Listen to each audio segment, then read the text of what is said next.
Bantu podcast tukomyewo kuno tuzanya topic shafi ono yagitulekera ku episode eri yasemba. What if aliens are amongst us? Kibuuzo kiwatubuuza ssebo ddamu kitubuuze bulungi tutandikiraawo otwene question lwaki wakijjawo era Mwasuze mutya bannange oba mwasuze mutya abatuwuliriza. Tubaagala nnyo Bantu podcast tukomyewo era ekibuuzo kino nakibuuza luli lwe twasembayo okwogera. Mbagamba wali owuliddeko oba oli awo wali olowoozezaako nti tuyinza okuba tunoonya other human entities oba other beings oba aliens in this world. Abamu bagamba zijja kujja, abamu bagamba zajja dda ne zibeera ku nsi. Naye wali obaddeka naye wali obaddeko awo n'olowooza nti what if we are thinking they are to come in the future, but what if they are living with us right now?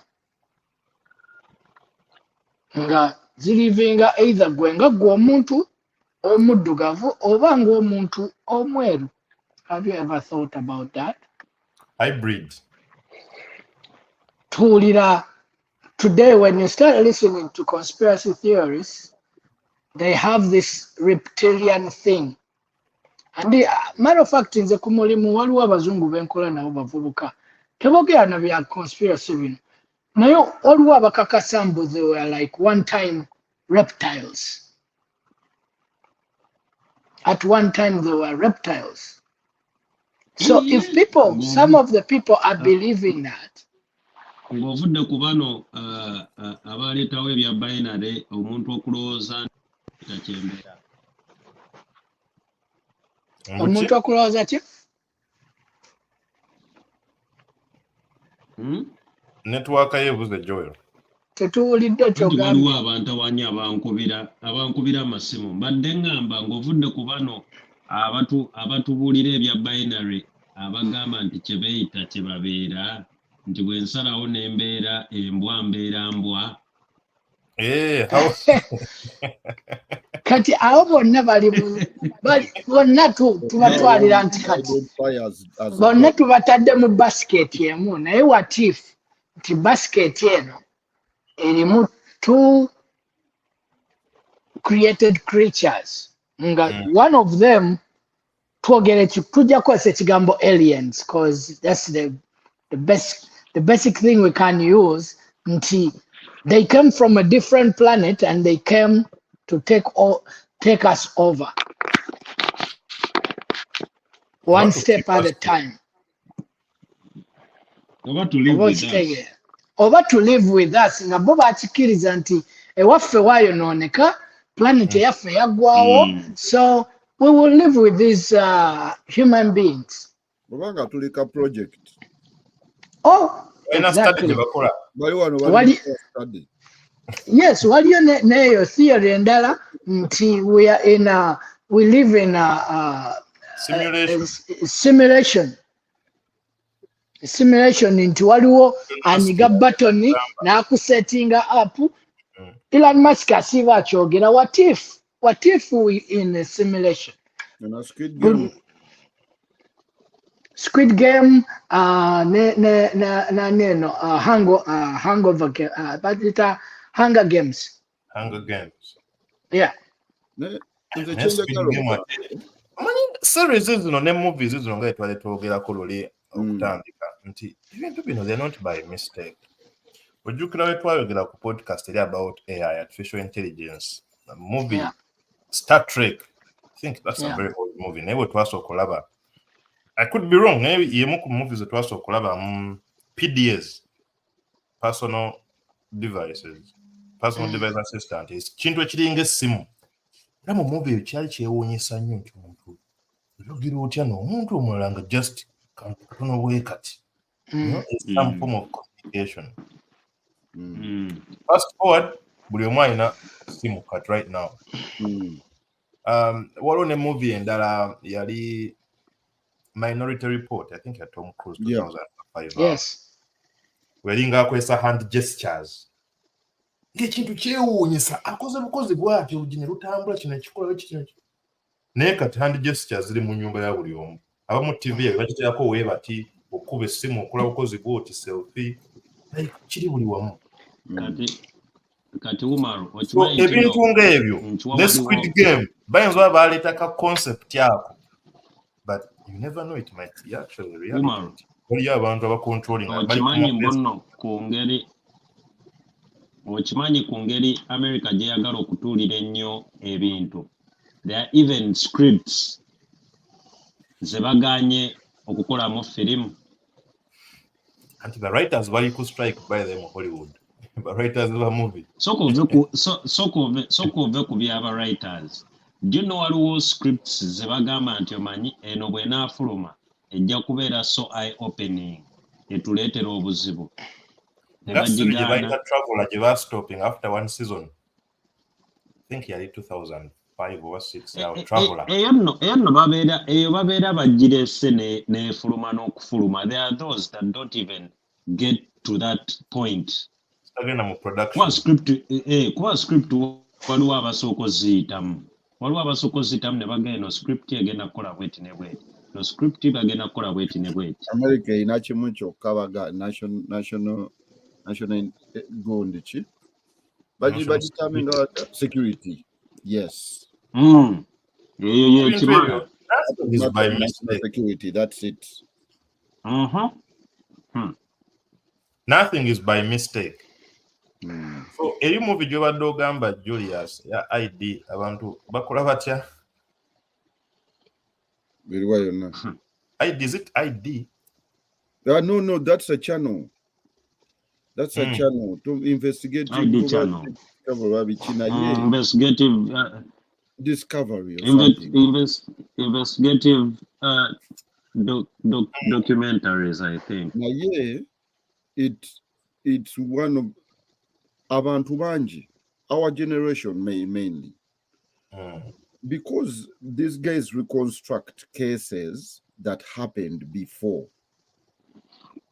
But the paranoia that builds in your head, whether alikira ne neighbor wo, okitegeera abantu kati zijjukira nga twakajja wano, there was a case kubanga we twajjira wano nga ku Craigslist kubeerako bamalaaya abala beefundirako naye there's a case of a white guy eyajja n'agulako malaaya n'amuttira mu gundi mu hotel. I think it was Newton or somewhere.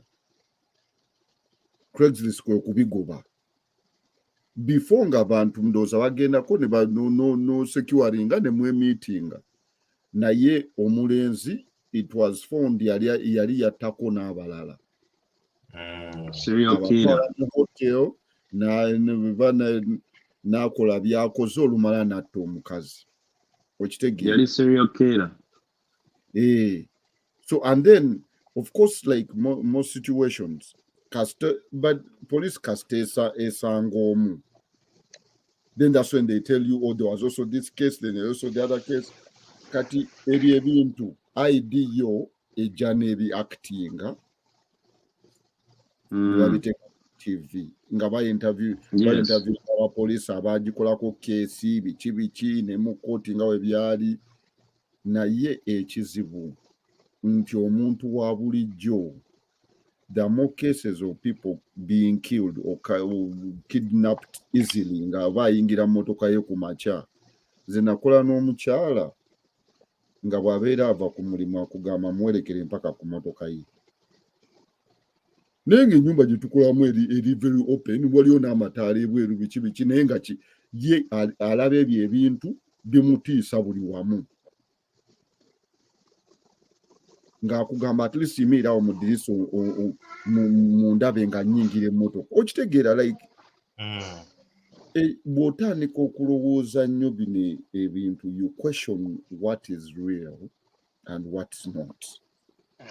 It's a dangerous world because omuntu okuuka ne weetengera omwana wennyini gwe wazaala nga kano kale kaka alien naye oba oba AI lwaki olowooza wange oli sure nnyo oli convinced nnyo nti alien gyeziri lwaki olowooza gyeziri tetusobola kubanga mu universe feffekka ffe bantu tekisoboka bali bala bayinza oba beesaanyaawo naffe twagala kwekuba nuclear tetuganye nabo bayinza oba beekuba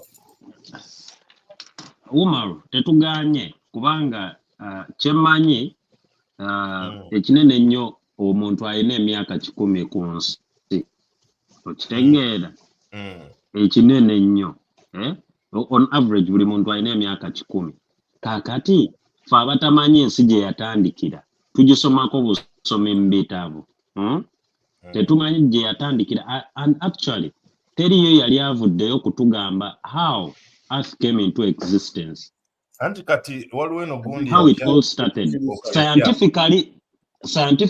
scientifically kubanga how all it began biblically oba mu Quran bayina engeri gye story gye bagitandikamu si bwe kiri tokkiriza Big Bang Theory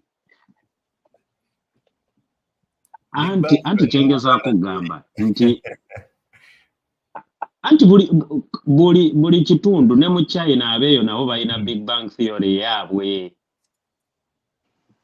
okitegeera so teriyo n'omu amanyi nsi gye yatandikira so tuanticipatinga oba tugeesinga how it will all end kaakati nzaawo wenzijira ne ŋŋamba ensi yaffe bw'eba eyina gye yatandikira ng'ate tulaba abantu bagenda mu buwengula eyo mu buwengula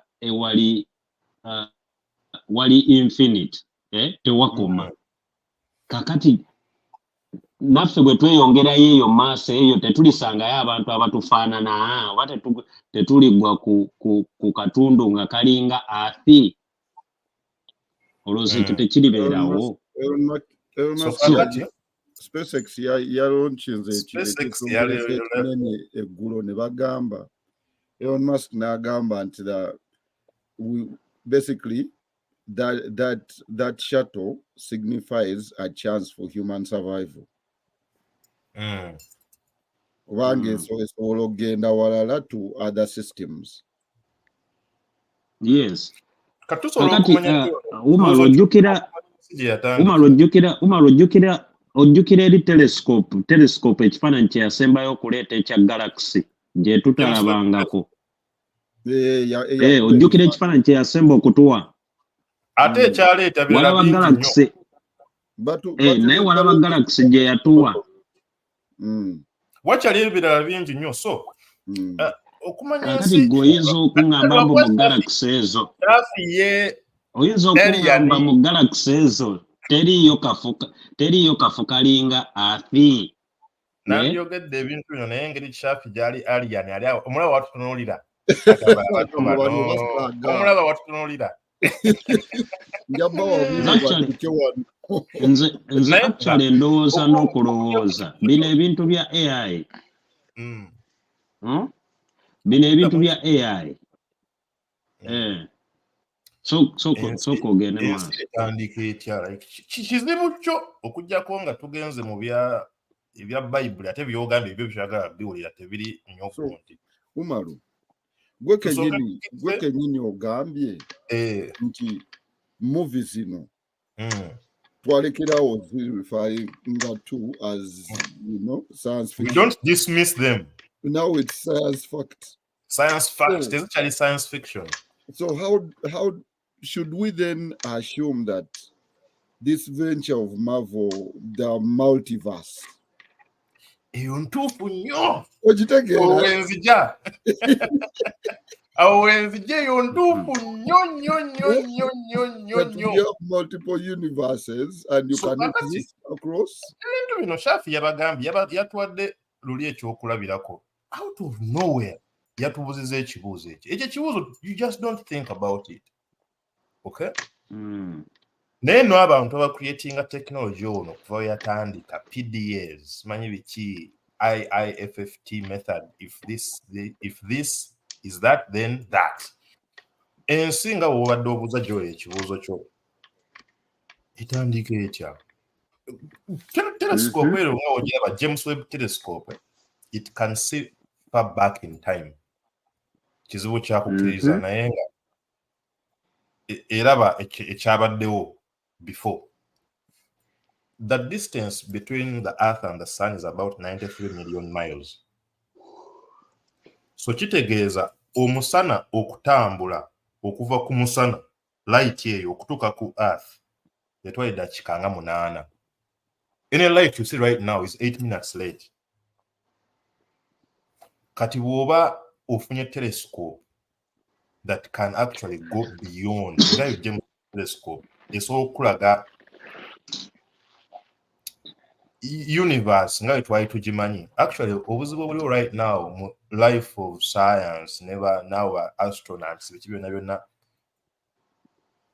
astronomy as it was 20-30 years ago byonna kati biri irrelevant because in telescope yaleese ebintu nga twali tubimanyi. It's completely different. Ezo galaxies yarabye.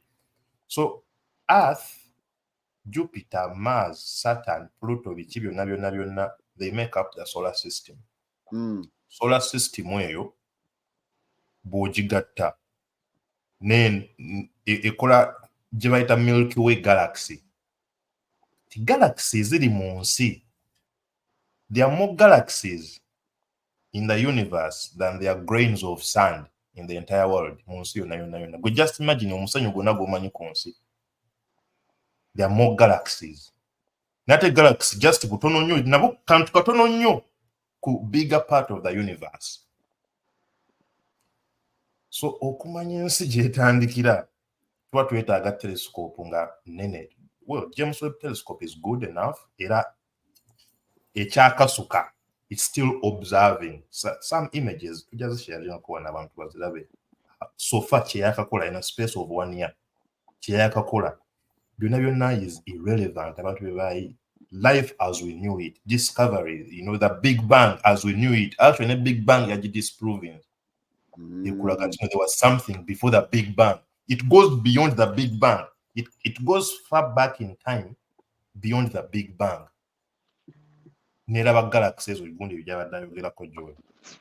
So if we create more bigger telescopes, it is limitless. So Kat Julius, your multiverse gy'ogamba Shafi gy'abadde ayogerako nti what if we're in a simulation?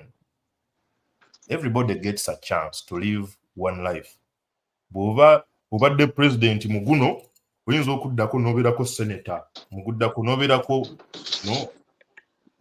global Nobel Peace Prize winner, n'obeerako naye nga zino ensi nga bwe tuziraba nti kati right now tulaba nti Joel nkulaba, Shafi nkulaba, mbalaba. But once you die, you go into another dimension. Nga tulaba abantu banjawulo. Decisions zetukola olumu zeza affecting olumu nga bwe tuwangaala maybe. Nti, let's say you met your girlfriend or wife on a train.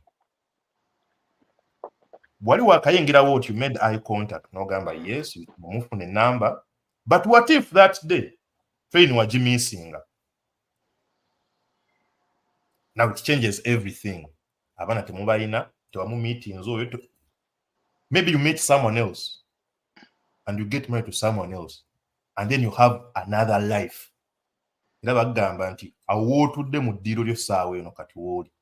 Wayinza oba nga waliwo like 7 different or 10 different versions of you. Omu ku ggwe yakola meeting oyo omukyalo mu train, eyamisinga train, atagenda ku mulimu olwo olunaku, calling out. Wagenda maybe ku Walgreens n'ofuna eddagala ly'ekifuba. Maybe oyinza okusaba nga wasanga eyo omuntu mulala. Then you began something completely different. Nga ffenna tulyawo tweraba. Naye nga sibalaba bali. Anti what obalaba? Naye nga bo bali. There's the dimensions. So tulufuna technology atya asobola okututwala mu multiverse eyo. Let me tell you, abantu okuyiya ebintu bino is not by mistake. Kati gwe olowooza ekintu kijabuza ekyo idea multiverse evuddewa. Shafi gy'atugamba ba alien ne bajja ne bakola technology ono. Too good to be true. Ate ate Bamugula batya wuliriza na kino ate wuliriza na kino gwe manya nti by inventors be bayinventi nga teri gye babisoma. Aha. Teri gye babisoma waliyo obutabo. Ate bonna gwe tunuulira ba inventors bonna abasinga tebaasoma, ba dropping out of school. Kati ono Tesla, Nikola Tesla, olunaku lwe yazaalibwa, this is facts, bwe biri mu bitabo mukina abantu ku kyalo gye bamuzaalira eyo. Ne Abamerika balikodinga nnyo data. Balikodinga data almost buli kimu, rainfall, snow, biki, ne balikodinga ne amount of lightning in the sky. Olunaku Tesla bwe bamuzaala oyo Nikola Tesla, ensi lwe yasinga ofuna lightning ey'amaanyi in any part of the world. Era he was so fascinated. Yo yawa amasannyalaze. He was so fascinated by lightning. Era ko yava okutandika okukola research ze zonna.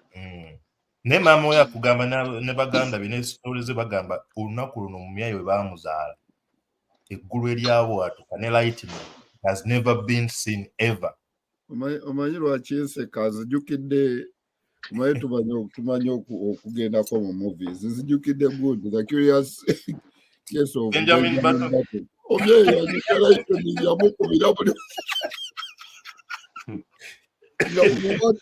but never tell you about when I was I was using the kind of woods and lightning yamukubirayo. N'ekirala, we can get closer to human immortality. Closer, si completely. That means nga kituufu naye nga we can get close because in the last 50 years we have increased life expectancy by 10 years as human beings. In the last 5 years we have increased life expectancy by 1 year. There will be a time when we can increase life expectancy in 1 year tujiongeza by like 10 years or 5 years. Kati ate what about times to come, people will believe it. Shaf, mwena kambabuzi, ikibuzo kiri nti, if you could live forever, would you? I wouldn't want it. Lwaki? Nze kiba kisinziira. Kankugambe. Lwaki? There's so many things we do because we know we are timed. Imagine, Oliver, sorry to give another example. Omuntu, let's say you killed people and you are sentenced to death. Then the person is sent to jail for life. No one knows how long you're going to live, but you're there until you die.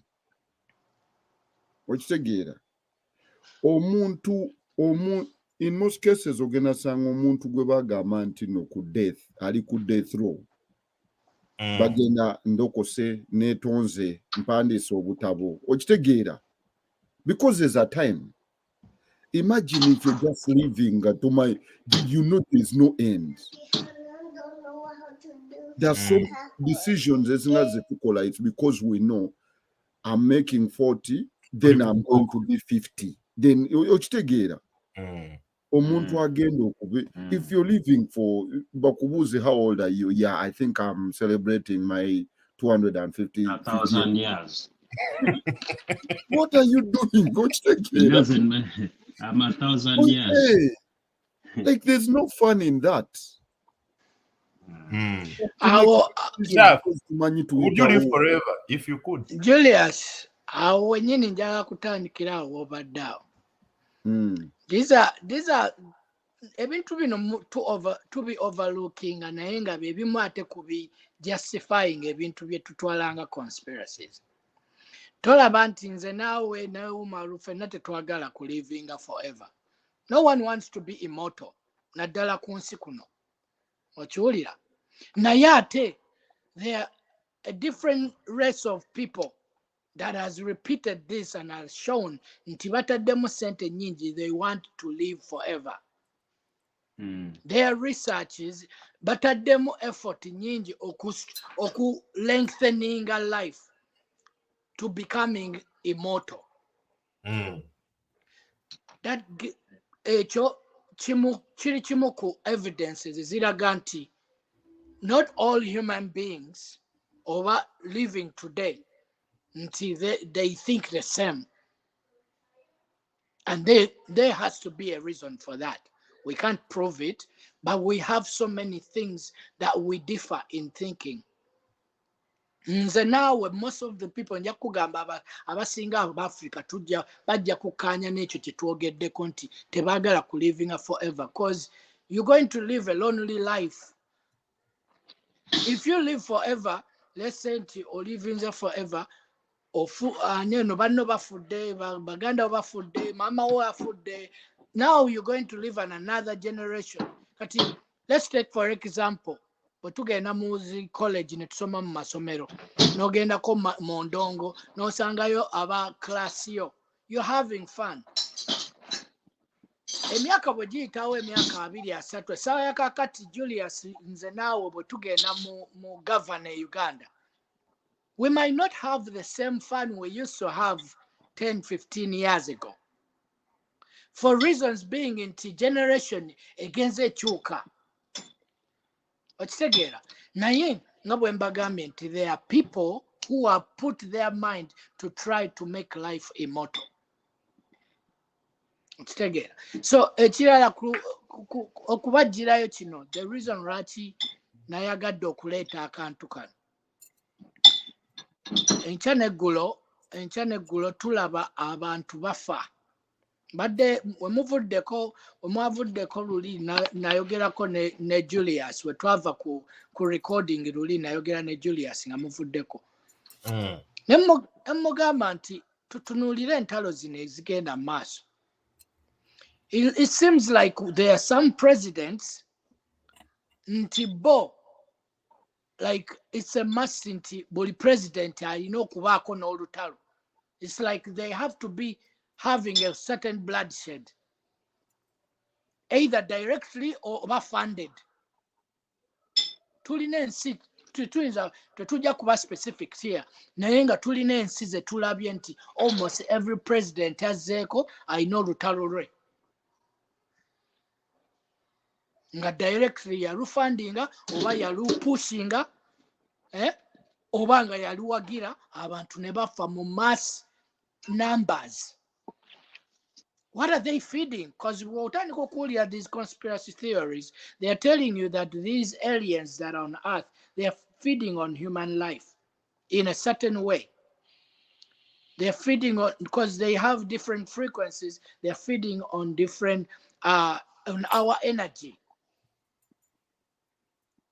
It could be dismissed because there's no proof, but what if? Because then bw'oba ensi ze baboominze enkya n'eggulo,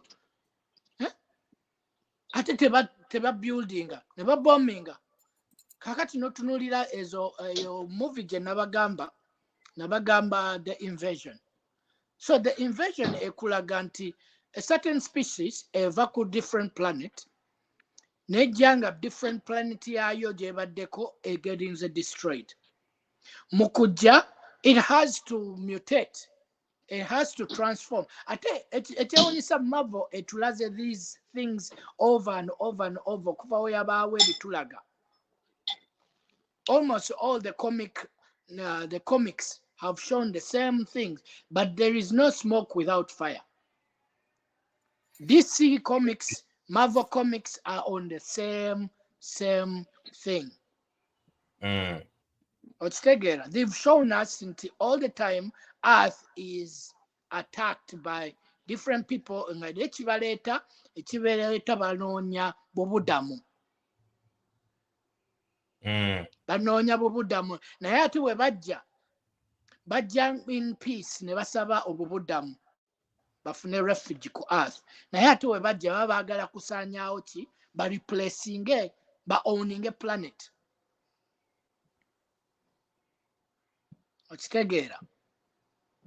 So it is happening in our faces all the time. You look at what Israel is doing right now. It's trying to replace the Palestinians. All they came in at first. They came in peace.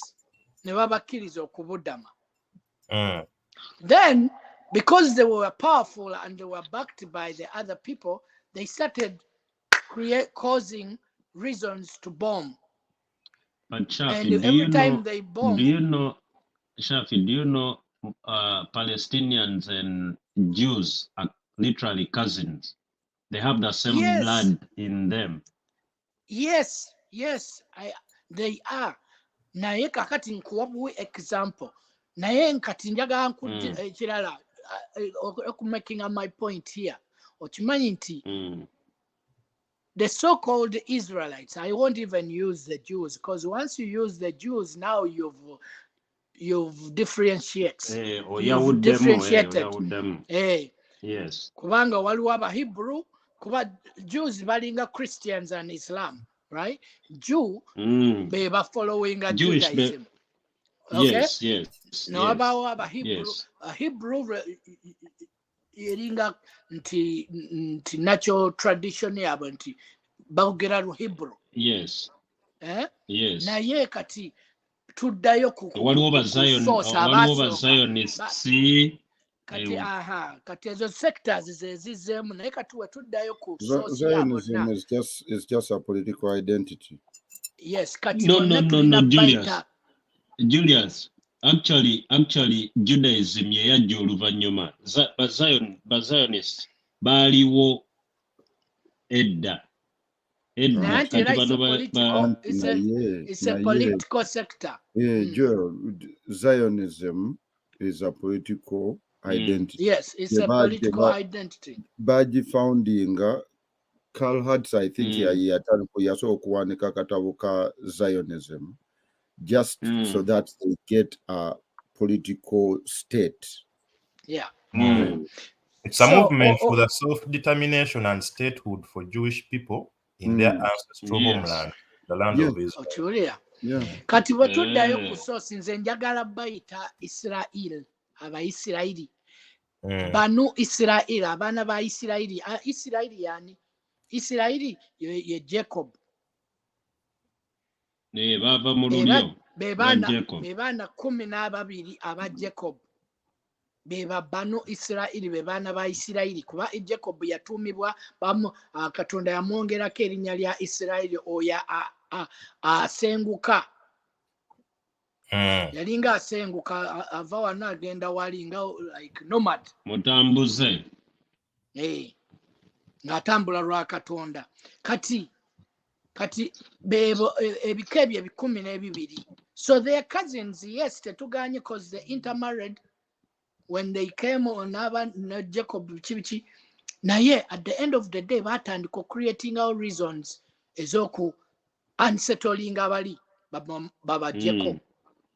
And every day they bomb, never senguka. Every day they bomb, kati ekiriwo right now. Kakati bwe tugenda mu zi notion movies zitulaga. They come in the same way. Twalaba Avatar. Abamerika bajja bazze ku studyinga planet bagizudde we balaba ne bajja ne ba infiltratinga ne bamanya nti okay tulina okukola avatars tubafaanane tulina okubafaanana tulina okwebaka tubabeeremu bwe twebaka omuntu oli ajja kubanga ayambadde avatar yaabwe tubabeeremu tubayige ki the same thing today. Displacing. Colonialism had the same thing in Africa. These people came in peace.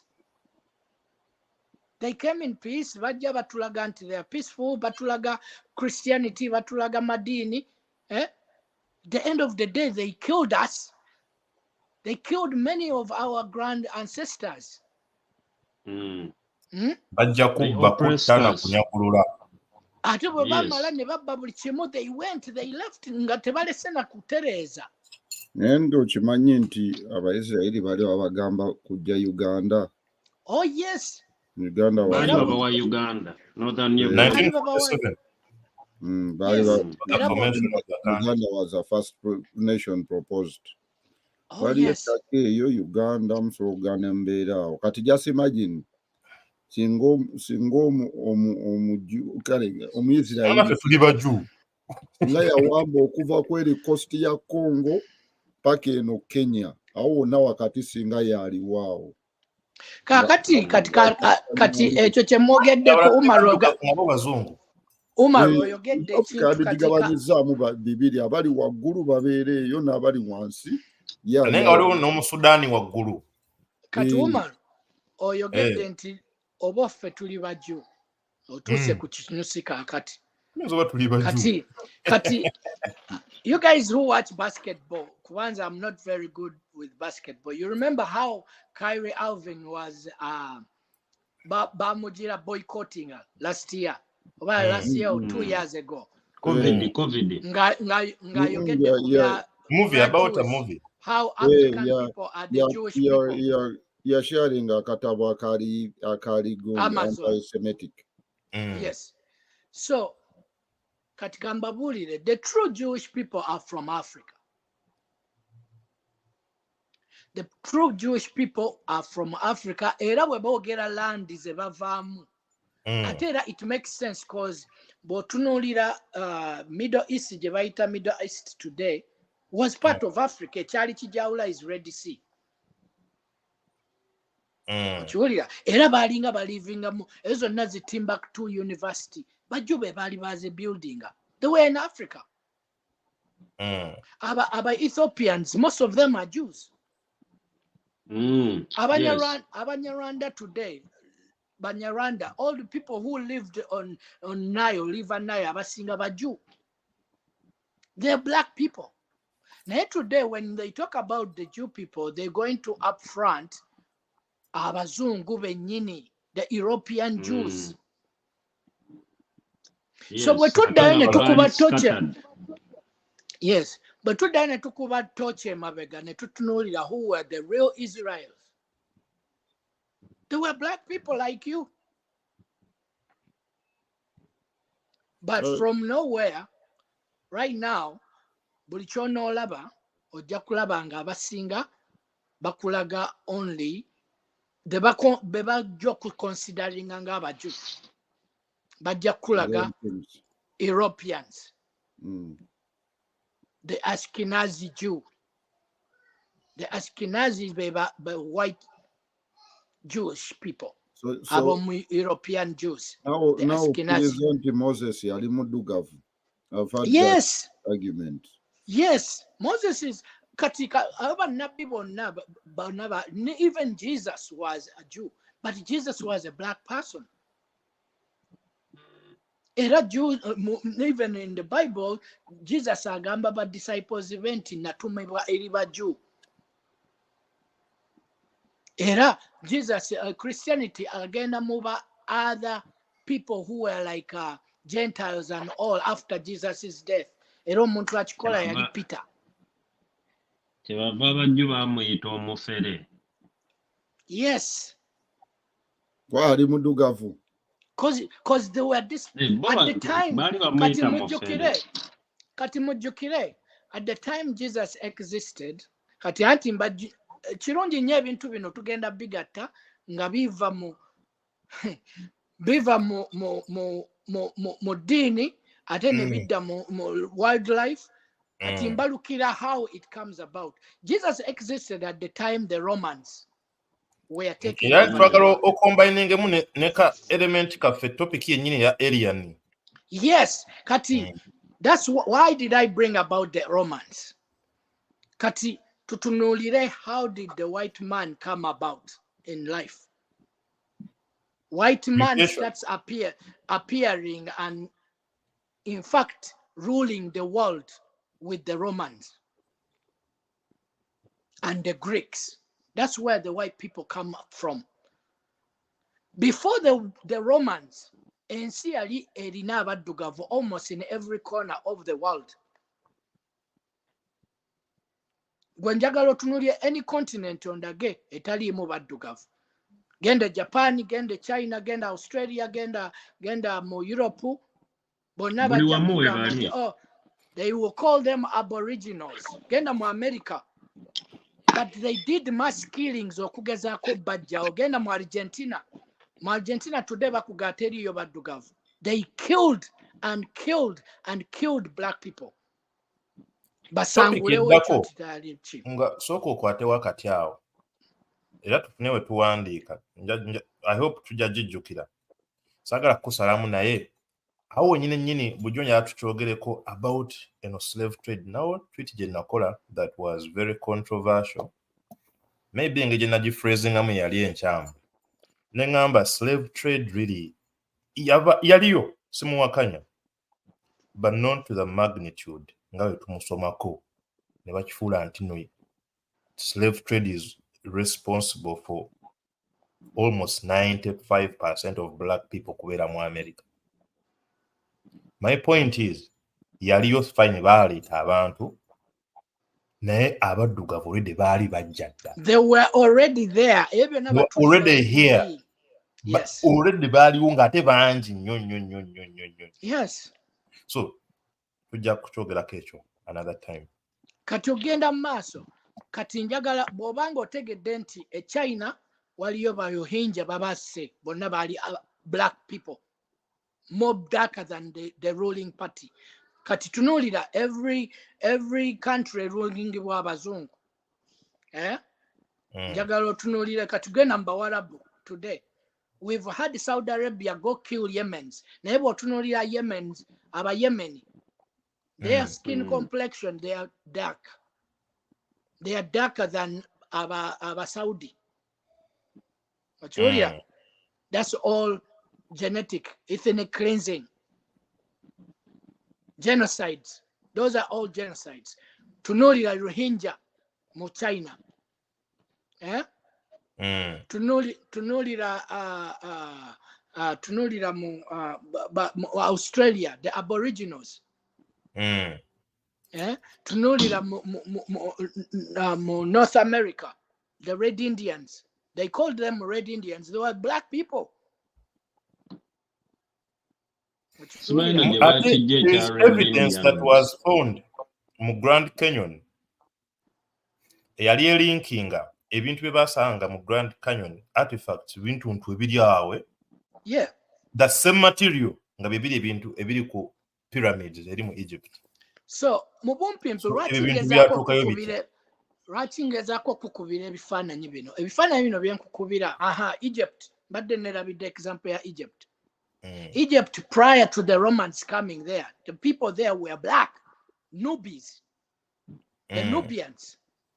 But after the Romans come and take over, Egypt becomes a white Arabic nation. I mean, Auntie Ali Munubi. So no, I mean, it's kati Nubian aneno. Prior emyaka gye twogera tebannalowoozebwako. The Nubians were Ottoman Empire. Sudan, Egypt, abo bonna baali banubi. Emyaka gyongeramu giri egya Ottoman Empire. Kati emyaka gy'aba Jesus yogerako egyo. Bafuuka batya abazungu. Shafi yine ekintu ky'ogambye naye I've been trying to think about it. You know how we've had theories of mass migration. Okitegeera. Theory of mass migration is bantu batandika mu Africa ne bagenda mu Europe because olaba linkage eyo.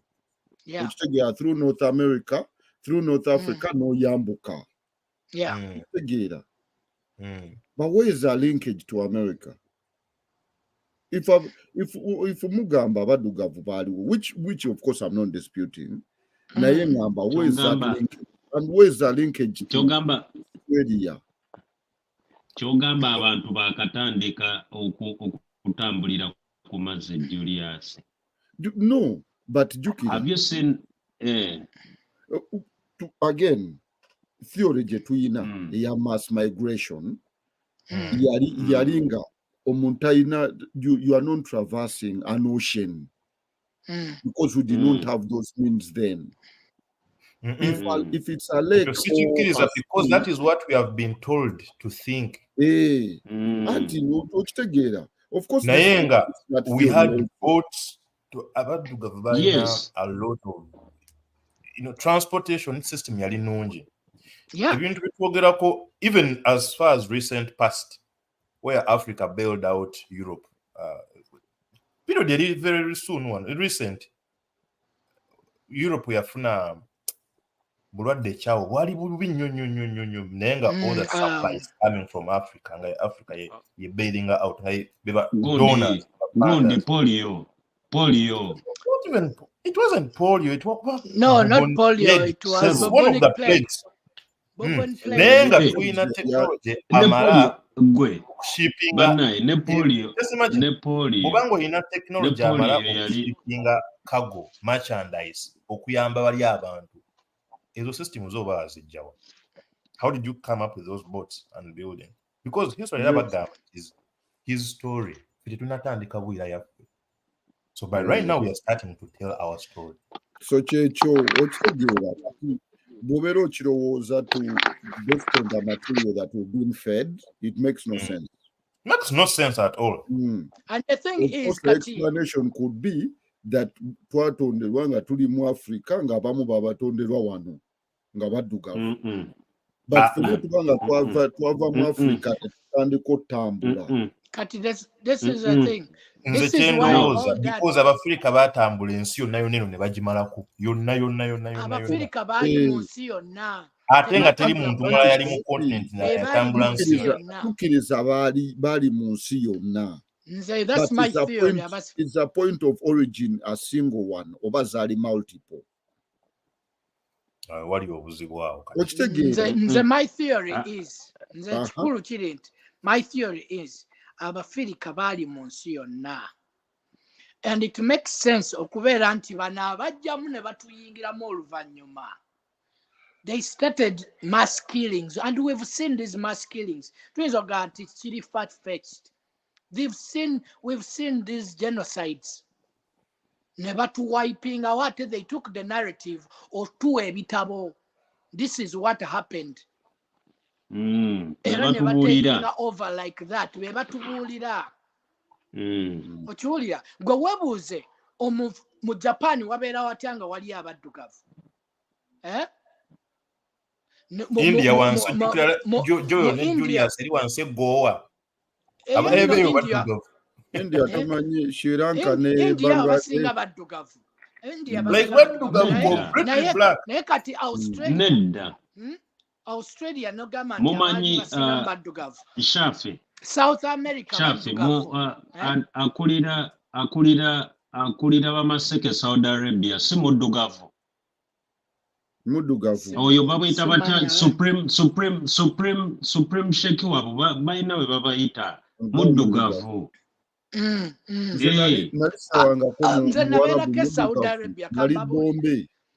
Bombe bimane sijja bbiri ne bagulirawo gayo omwe mabega nga gaye muddugavu.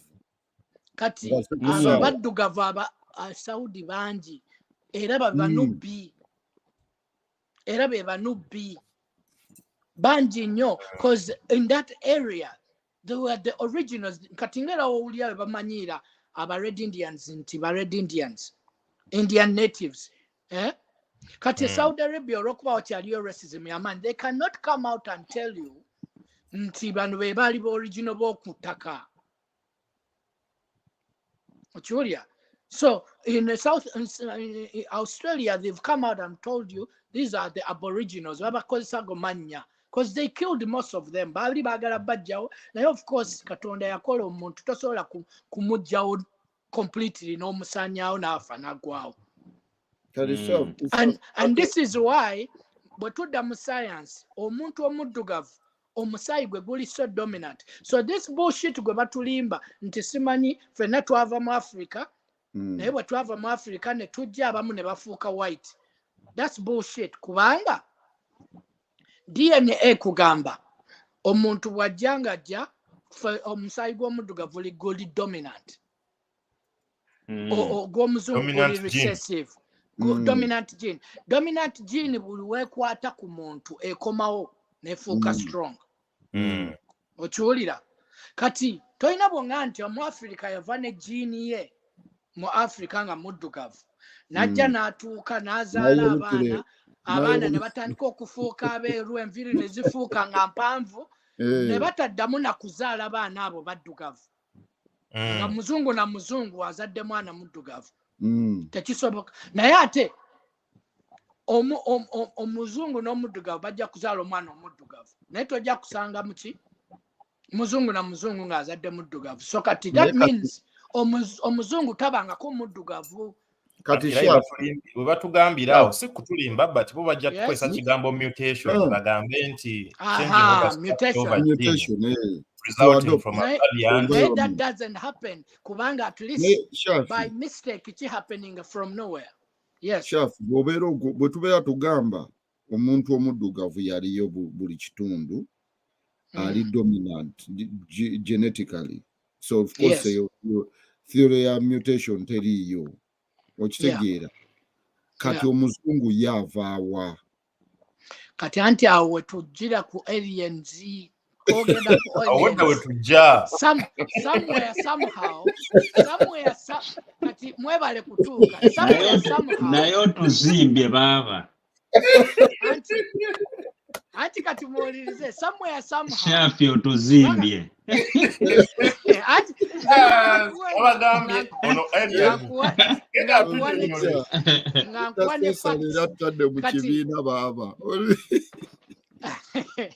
So again, this is a conspiracy theory. Yes. Naye njagala mbawe what is out there. Kati somewhere somehow kati mwali muliddeko theory egamba nti abaana ba Katonda bajja ne beegomba abantu abantu ba humans, then they slept with them, they produce giants. Have you heard of that? Omanyi kyava shafi omanyi kyava ekyo. Yes. Theory nagiwulirako. Tuli baganda ba Katonda. Theory nagiwulirako naye yajja bweti. Bagamba yajja bweti. So, eri gye byatandikira mu ni Adam ne Eve. So, abantu abo bwe baali balivinga. Jukira ensi ekulaga nti Adam yazaala ani Cain ne Abel. But that is not the real story. Bazaala n'abaana abawala. Kitegeera bazaala yes. So bazaala n'abaana abawala. Naye omu ku mwana oyo omuwala yali mulungi nnyo, kakati omulala teyali mulungi. Kati Cain yayagala omuwala omulungi ne bazaala abaana beba abaana abataali ba Katonda. Kati Abbo jjukira ye already yali mwana wa Katonda. Kati ye n'oli omuwala omulala abaana be bazaala be baali aba Katonda. Kati Cain bo bwe batandika okulivinga obulamu baalivinga obulamu nga babulivinganga bolaba babayita batya abantu ababulijjo nga bonaagenda mu red light district ng'ekiri eyo gwe yakava mu Sin City kati Cain obulamu baali babulivinga ng'obwaki nga bula mu Sin City. Ate bagamba nti edda lwakuba bino abantu babitugamba mwedda abantu baali bajjansi n'okutusinga. They were like 4 times. They were like 4 times. Buli kintu ekyaliwo emabega kyali buli kimu nga kiri overwhelming. Omuntu nga oluyi luno lwenkana paamu eno yenkana kino ekizimbe we tuli. Kuba batambulanga mangu okutuuka mu Africa kyangu otuukayo. There was more oxygen on Earth. Kati bagamba mbu ensi we yayonoonekera bali abaana abakatonda we baava eri ne bajja bagwa mu bano abali balivinga obulamu kuba obwabali bwali bubowa obwabano bwali bunyuma nnyo bo tebaalinako limits nga bakola buli kye baagala. That is one theory. That is one theory eya Bible. Kati waliwo theory eya Greek mythology. Actually eyo theory ya bitabo bye bajjamu tosobola tulina okusoma bisa okujjako omugenzi ku YouTube. Enoch. Yes, not lost. Story Enoch. They are not lost. They just took them out. Yes. Naye kakati that is one theory eya Enoch. Mukitabo ekiva mu Bible. Yes. Kati waliwo theory ya Greek mythology. Theory ya Greek mythology, and again people call mythology kutulimba munsi kukukweka what is real and what is not real munsi. Kati ngero tugambye movies zino tugenda ne tuzitunuulya mu kigambo it's a fiction, it's myth. It's just made up, not dismissing, and naye ng'ate there is truth to it. Era babiwandiise balina information gye bayisizaawo. Kakati Greek mythology, lwaki nze si dismissing a Greek mythology? Kansooke mbabuulire lwaki si dismissing a Greek mythology. Kubanga bwe ntunuulira bakatonda abantu baffe bajjajja baffe be baali beesinza oba be baali bategeera baali the same line nga Greek mythology bweri. Uganda ojagenda ali mu African mythology. Yes, Uganda ojagenda bakugambe waliyo katonda gwe bayita Mukasa bakugambe naye ekigambo bakatonda bakiyita katonda naye ng'era n'abazungu we bakozesa ekigambo God naye with a small god ne kibuzaabuza omuntu with the big God, the big uppercase God. Kakati the gods kati abazungu Greek bakola Zeus, Poseidon, Hades. The same thing in Africa ojja kusanga Mukasa Olayiga Kiwanuka Kibuuka Omumbaale Musoke. Kakati the same concept ziva zityange Uganda the story wogiwulira the same story gyojja okuwulira mu Greece ne Rome. Kakati de baitanga bani be baita gods. The ones they called gods were majini. These are the entities that lived before human beings on earth. Because they were more powerful, because they could do amazing things, the humans called them gods. Ochiwulira. Kati amajini ago gigalinga alien oba those are the aliens. Avengers. Avengers, actually you mentioned Avengers, that's what we see as superheroes. Tebajja kuga nti they are majini, tebajja kuga nti they are aliens. That's what bajja bakolera story ya Superman. He comes he comes from a different planet. Now these aliens, jukira amajini ga living more than 300, 400, 500 years. Ochiwulira. So somewhere, somehow, amajini ago, those gods slept with human beings and they got offsprings. And these offsprings, this is my theory. And these offsprings, that's how we get the Roman Empire. Nathan Cook taking over the whole world, and that's how we get the white man. Era buli kona gye basangamu ogenda okutunuulira buli kona yali efugibwa omuddugavu yafuuka ng'efugibwa mweru. Newaba ng'ali mu kitundu ekyo ng'omulaba bwa mu nsi eyo ayina kuba mweru afuga. Tunuulira Saudi Arabia. Saudi Arabia before was ruled by people who were darker. Then the family of King Abdul, family of Saud comes about and takes over. It was a coup. Your family kateriko ruling family. Yebaita kingdom ya Saud family katefuga mu Saudi Arabia. They took over. You can read about that. Bajabuzi never taking her over from nowhere.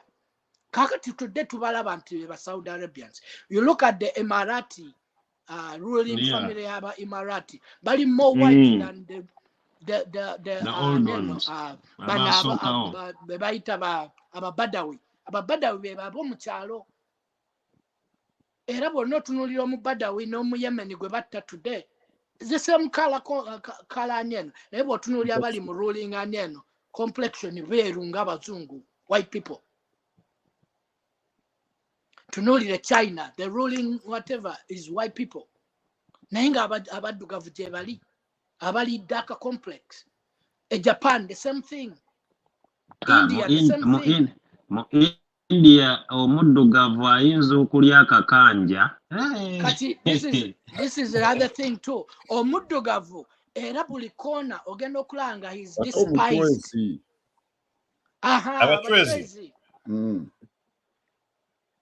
okiwulira n'abachwezi baali balina kuba bazungu nga buli okitegeera era kyova olaba abachwezi kati ojja bakwetinga ne kala zaabwe Basomalia olaba nti balina complex bali mixed they are the hybrids bali more with Africa bali mu Africa so beebaka nnyo n'abaddugavu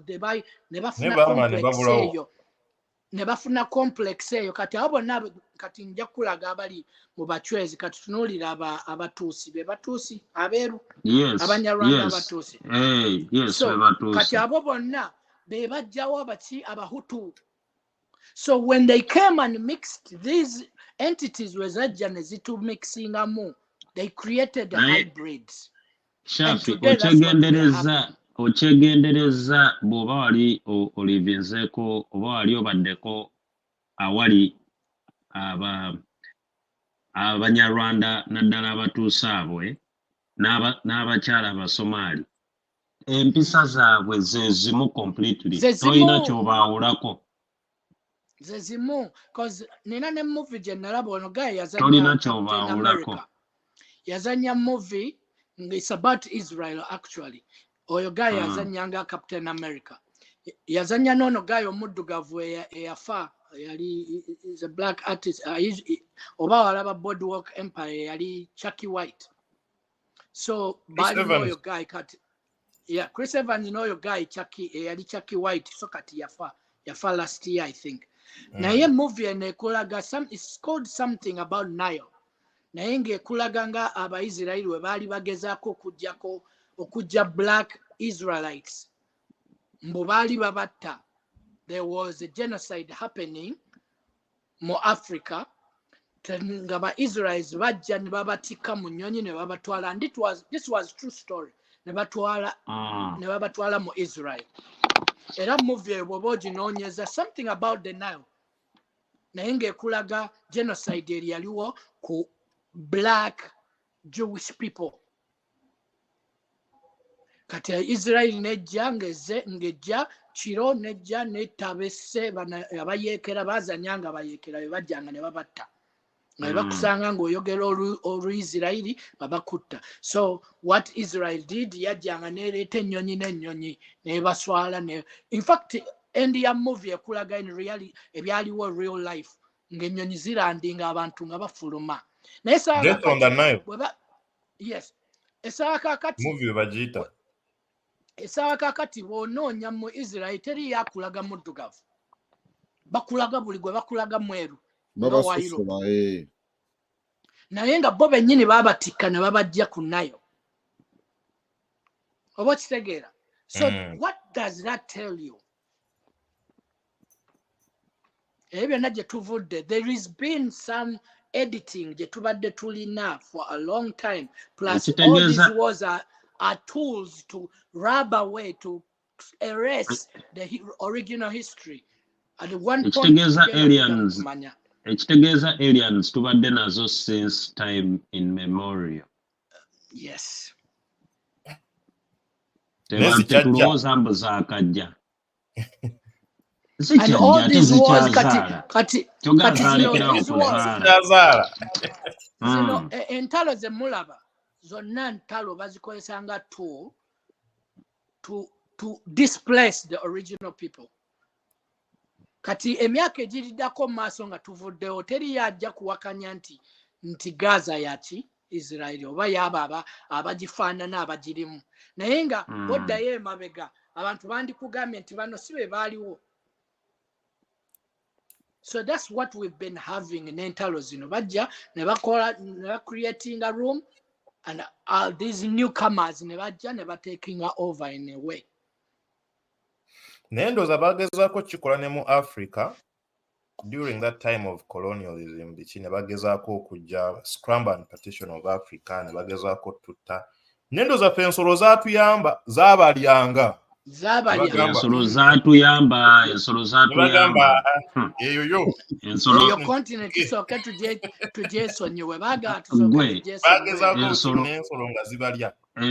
Ensolo zaatuyamba nnyo man. Ate ebiseera ebyo zaali nnyingi. Kati bagezaako nnyo zimalawo.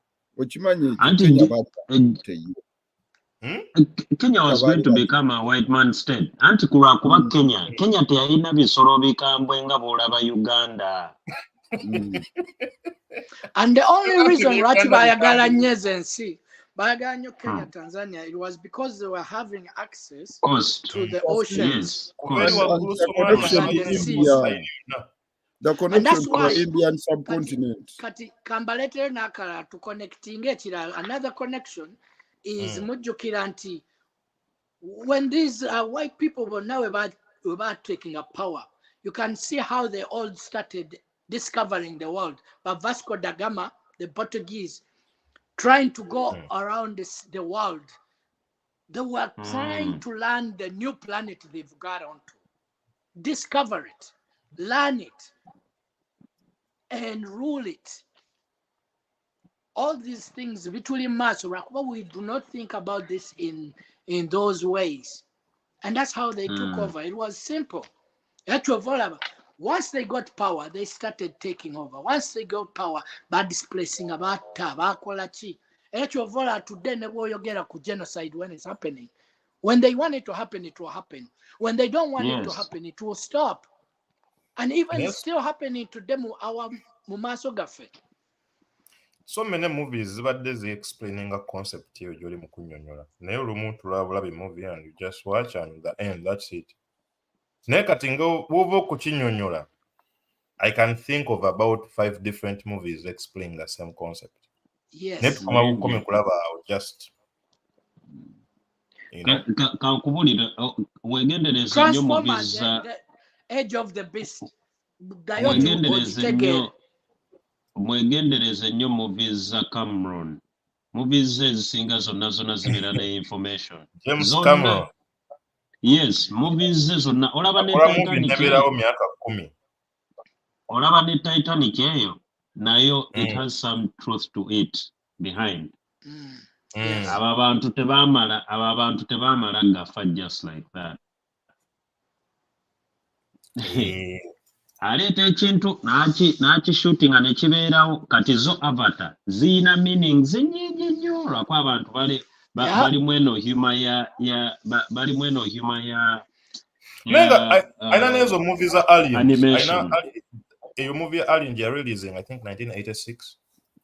What is Alien 2? Anti gwe ky'obomanya Rise of the Machines. Machine ngasta nisotabukira abantu. AI gwe tulimu.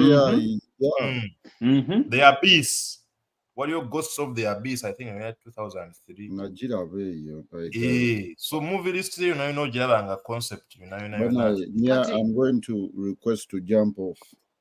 Okay, no problem. Enga topic eno gy'otuleetedde my friend. Etwese tetweki ekimu tujja tandikira awo. Aboriginal. I don't know, probably too so common of fella. Good. Shafi Aboriginal. Next weekend, slave trade, that's an interesting topic. Do you think story nga ibagirira bwetu bweri ddala oba mulimu editing mungi? Ebitabo bye tusoma tusoma very all manipulative. Displacing yatuwandikira ebitabo tusome. Nenga story entufu zogezeri if you want access. One side of the coin right now, that's all we have. anti kati omuntu waba ali ayagala kusoma side eri endala yo gyeri abantu betuvuganya nabo baabo Shafi agambye majini ge gabazaala kati no munaye surprisingly information yo kuliko abamuteekako ku internet right now bamuteekako mu bits tosasanga kintu nga kinene obanga kitabo obanga video eringa oba essaawa emu ojja gisanga ng'eri mu ngo oba 5 minutes bwetyo.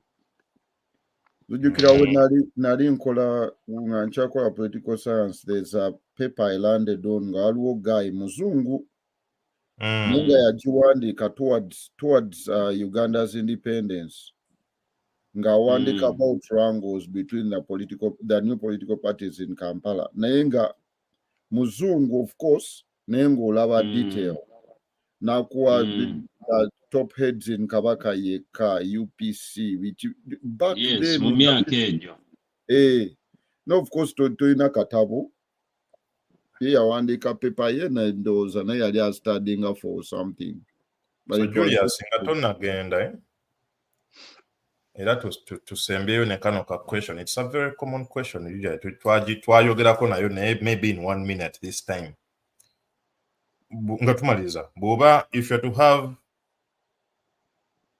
a 10-minute conversation phone call with any one person dead or alive okubirani dead or alive era omugamba ki oba omubuuza ki for 10 minutes. Mine is more political. I know I've mentioned just one person oyina simu emu 10 minutes yogera naye mubuuze buli kimu kyagenda ate agenda kukubira buli kimu nga kituufu. I think I would want to talk to Karl Marx. Because to ensi tugitunulira because ngawe tugambye of what we've been fed. Naye it will be better to go back in time. Notula n'omuntu eyaleeta idea that everyone that was living at that time had not conceived. Like omuntu, let's say Galileo Galilei, they woke up one day, said, you know, maybe what the church is telling us about this planet may not be correct.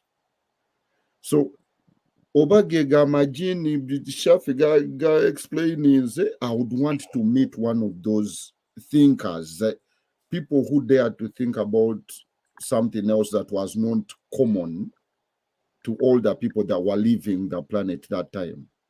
How do you conceive this idea? How do you develop it to the point that also kujaku bantu podcast no sharing? Which together. So Karl Marx. Interesting. Where were the yourself? Chaf. 10-minute phone call. Any one person, dead or alive. Yange jakuba controversial. It will be very controversial. Jinni. No, si Jinni, si Jinni naye. Ninza kukubira Adolf Hitler ne mubuuza lwaki yatta abantu be. Kuba abantu be yatta baali bafa ava mu race eyo. Lulyo. Kyamutuukako okutta abantu abo. Kyaliwo. N'abayita bagundi. N'abayita baki? Yabayita abalyamu abantu olukwe babayita batya? Traitors. Yabayita traitors. So, mba njagala mbuulire what really caused him to do this bad thing. Because of course he did a bad thing. Omuntu ayinza okugamba oba nti like Obande. No. He did a bad thing. Naye, what caused him to do that? What switched him off to go to that side? Interesting. Joel, ani gwobuuza? Ani gwokubira essimu? Gwe nagamba oli era gwe ngenda okudda. Era gwogenda okuddamu. Ate waliwo omulala. Elon Musk. Omubuuzo ekyo oba Elian? Asobola okuba kuba ye alina engeri gy'alabamu ebintu ffe engeri gye tutabirabamu. Engeri gy'alabamu ebintu bye olaba bino bye tubadde twogera ku by'obuwengula kati nkiwa ye Elon Musk akkiriziganya naffe nti aliens weziri oba zibaddewo. I'm quite sure akkiriziganya naffe obanga naye yennyini alien okitegeera. Wanga kankubuulire bw'otunuulira akyusizza aleese a lot of disruptive technology. Yatandikira ku ssente. Dogecoin. Si Dogecoin. Okimanyi muno ye yasooka okuleeta ng'osobola okukola transaction nga tukozesezza ssente. PayPal. Yes. Yajja mu zippo. Yes. Aleese n'aleeta electric car. Kale si ye yagireeta but yalaba bali vision anti yalaba nga vision ze balina ziri limited. Okitegeera ndowooza baali beerimitinga kati ye bwe yalaba idea yaabwe ate n'akola ki n'agyongerako nnyo n'agispeedinga up. Kati ayina recently kyeyagamba kyeyayogera ku population n'agamba yes kati actually yes SpaceX yagamba equipment gwayagala okukozesa ayagala kukozesa equipment ng'asobola okubeera reusable. That means bali abalala baalinga bakozesa ebintu nga bwe bigenda bwe bakomawo nga bakozesa bipya nga bazimba kipya.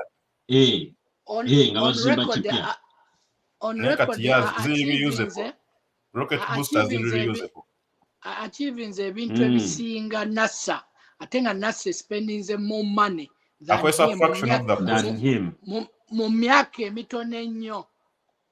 Yes. That's why NASA is subcontracting with him. Naye afuuse so controversial. Really I think he has always been controversial. I think he wants himself to be controversial. Amanyi wajja ku spaces ku X najja n'ayogeranga kwali. But he's really controversial. I think our Democrats do not like him. They don't like him. Julius, he's controversial for a reason. That's the only way he pushes his agendas. He's untouchable because unlike omuntu yakola company ya Coca-Cola, there's no world where you're going to eliminate Tesla. About SpaceX. SpaceX is not publicly traded. Nayenga valuation is 300 billion.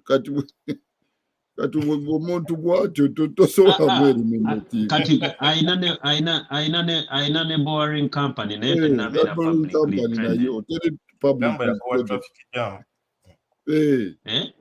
kati nate kambabulireyo ekirala mwerabidde nti Tesla essaawa ya kakati yesinga okukola solar panels. Tesla roof. Ngate company ya Muganda yagirekera Muganda bagimanaging solar city I think. Ngate eyo ye company ekyali ento ne industry ekyali nto gye tunagendera mu bino byonna ebya green energy. You're going to find nga oyo omusajja ali way ahead of time compared to other people. Yes. Naye ekintu kyagamba identifying the biggest danger to human life, over human existence, is low birth rates. Yes. Low birth rates. Anyway, it's a big cause right now because nafe generation of our customers kyaga kuzaala nga we bazaala edda. kulwaki mukiteeka ku bakazi bokka n'abasajja nabo tebakyayagala kuzaala naffe bennyini ekyo byoli agamba maani baana omu babiri mbeera maze lwaki nzaala 10 you know naye yagamba that is that he has said it multiple times that's going to be the big challenge to human existence. Namuwulira ng'agamba ku kya population nti abalala bakabambu tuli bangi yali mu kugaa ka population ketulina katono nnyo. Can 10x the population ensi nesigala nga buli mwalina resources ezimala. Ekyo kyekizibu kyokka oflyinga west coast paka east coast wakati awo woyitanga a lot of empty space. Yes. Kola ka Uganda katono naye ovuga okugenda Emitiana n'oyita waliwo wali nga wali empty gyokka gyegiri awo tewali bantu ate Emitiana teri that far from Kampala naye nga neera nawo waliwo chunks of land surprisingly ekikwewunyisa buli muntu ayagala kugula mu bibuga kyovula mu byalo miles and miles are sparsely populated empty. Eno tujja kukoma wano leero omuntu gwe nandikubidde essimu nze personally era nga nange last time Albert Einstein sajja oyo is responsible for most of the physics that as we understand it now byonna byetukozesa ebisinga flight time special relativity general relativity eyo n'amanya nti time can change things look different when moving fast. Now jana nagamba nti gravity is like nga akutte ekibulangiti n'okistretching and time is different around massive objects. Omuntu omwe amanya etya ebintu ebyo byonna nga atuddewo tuuzi awo nakirowoozaako bwati zizo ziri Ellen ze mwagambye abantu abamu kubanga woman lwaki tugamba nti those are aliens because these are people that ebyo tebabibasomesa n'amanya nti MC squared because tewali yakikusomesa tewali yali akimanyi yali akimanyi. Yes. So for you nga tonnazaalibwa mu nsi abantu bonna ababaddewo mu nsi yonna ne ba Yesu bonna tewali yakirina no idea about it. Butono nnyo before you know it abantu bala ne bazuukuka before you know it Wright brothers bakoze ennyonyi because they are batangira okutegeera naye nga byo tuli awo tutudde. So era nga Shafi yagambye abantu bano sometimes majini gennyini you know kizibu nnyo kyakutegeera but anyway intercessor posing ng'olinayo akatalekeka naye ndoza tugenda kukomawo leero. Nze sirina byonna mbibawadde kati oyo awulidde agende yeenoonyezemu information. Nze just njagadde kuba bikkulako ku bwongo na ku maaso tuggyeko ekifu naye omuntu ye atandika okwetunuulira yeerabire naye byenjogedde bibadde so controversial era simanyi oba vidiyo eneebeera feedback ojagiraba but it is eye opening personally. Omuntu yenna nga tonnawakana nga tonnakola ki just open your mind. Just be open-minded, start looking, think deeper. Information is out there. Yeah. Okay, Julius, any last words? Njaga kugamba ate kwebaza abantu abatwala obudde bwabwe. You know, America tuli busy. Ensi yonna tuli busy. Our generation is a busy generation. Sente tuzinoonya tukola bintu bingi naye bw'oba ofisaayo akadde n'owuliriza ku bugambo bwe tusharinze n'obwa appreciatinga naffe naye njagala kugamba nti we appreciate. Okay. Obubaka bwo bwakwebaza. Neebazizza. Joel. Akatalekeka. Neebaza. Nze ndiwo kwebaza batulaba. Abakusaba podcast bujondoza waba sharingidde bajja kuzifuna bagenda tandika kuzifuna kati Wow, nange siyinza kwongerako awo byonna bye mwogedde mwebale tulabanga kati tuli ku video YouTube wetuli podcast Spotify Apple Podcast Google Podcast GarageBand wonna wetuli yonna gy'otuwuliriza gy'otulabira bw'otuba nga twogedde ebimu kitali kituufu tuweereze ka just ka message tukomewo tukitereeza ate okuyiga tekugwayo yinza oba nga nazo ne fact wano oba Julius misquotinze omwaka oba date oba ekintu kyonna